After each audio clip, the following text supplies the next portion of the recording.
掃晒佢晒，缺一劍就取得今季季內嘅第2場嘅勝仗啦。其實佢跑完上一場之後都唞咗3個月喎。其實阿 Mark 又點樣同你解釋點解會唞咁耐咧？隻馬就 upset 咗啦，咁啊今次有翻個悠長假期，咁咪證實翻。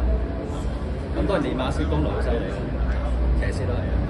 隻馬其實係個 upset 程度係點樣？佢係咪即係唔係咁適應田草咧？上次喺沙田佢係好唔穩定嗰隻馬，可能佢唔慣開沙田。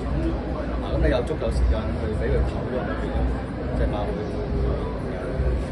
體力之增強好多。你都可以話呢隻馬係即係暫時係比較先跑馬地喎。應該係。咁啊，今次其實都冇即係俾到啲驚喜你，話晒隻馬都唞咗3個月。預計中嚟嘅。咁隻馬仲有分喺手嘅。唔係佢咪新鮮感特佳，因為初出嗰仗都已經跑第3。好 BB 咯，仲係咁你由嗰陣到而家都幾個月咁應該會越嚟越好。咁啊，另外呢匹馬嘅馬名缺一劍啦，其實係個由來係點樣嘅咧？